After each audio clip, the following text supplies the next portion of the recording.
Bismillahirrahmanirrahim.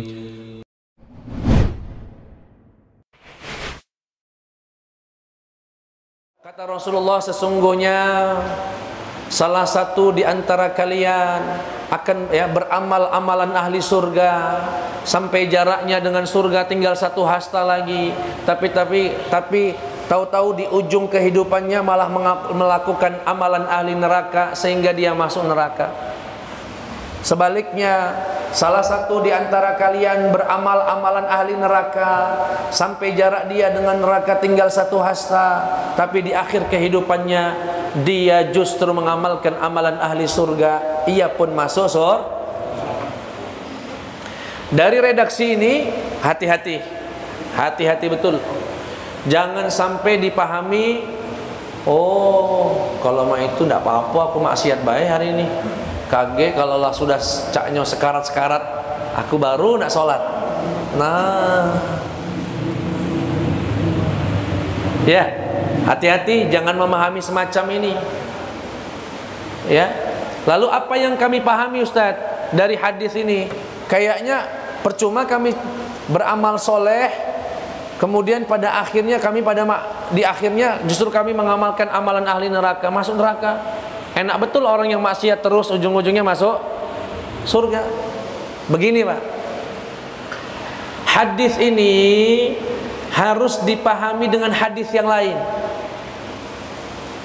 Nah, di hadis yang lain bunyinya lebih lengkap.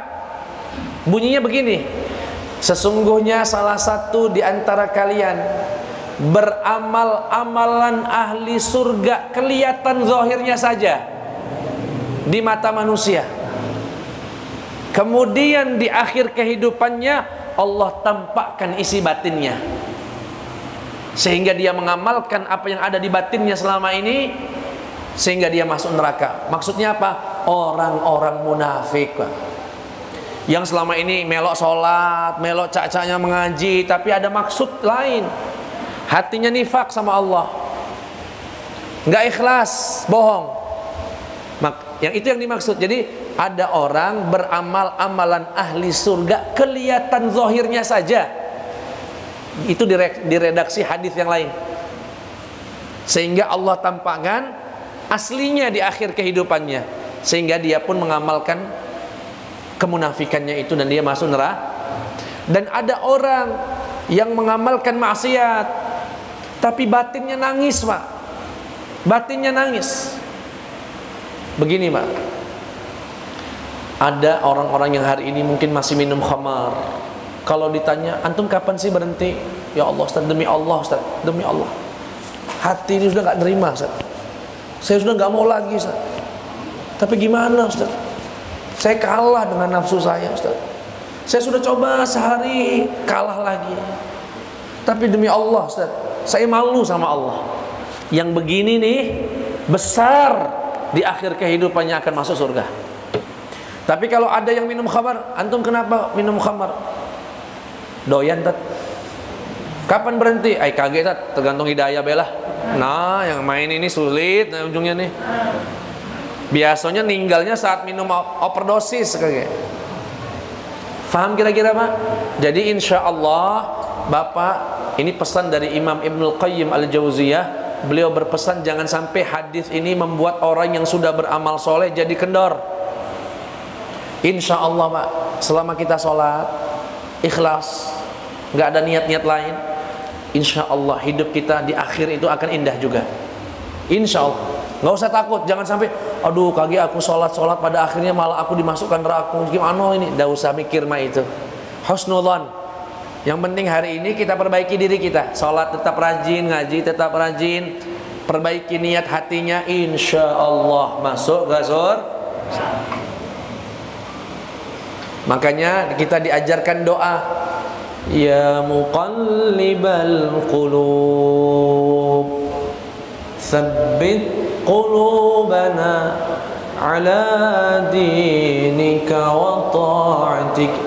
Duhai yang membolak-balikan hati, ya Allah, takut ya hati.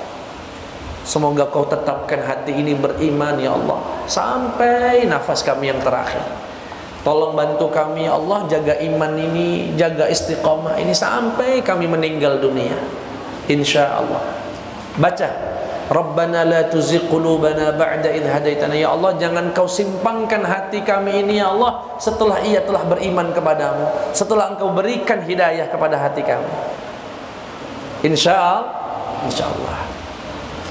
Dan dari hadis tadi, dan ini saya tutup dengan ini, bahwasanya al-ibratu bil khawatim, yang menentukan surga dan neraka kita adalah amalan terakhir kita. Hari-hari akhir, maksudnya gimana? Ini pesan agar kita tidak merendahkan orang yang hari ini masih bermaksiat. Jangan sampai merendahkan mereka. Kita boleh benci maksiatnya, tapi jangan pernah benci pemaksiatnya, karena kita nggak tahu akhir kehidupannya. Bisa jadi Allah tutup dengan amal soleh. Tetapi bukan berarti diam. Kalau mereka minum, kita nasihati, kita nahi mungkar, kita ajak untuk berubah, tetapi jangan pernah merendahkan mereka. Dan jangan pernah menganggap diri ini yang sudah sholat pasti masuk surga dengan kesombongan, tapi pasti masuk surga dengan husnudzon kepada Allah Subhanahu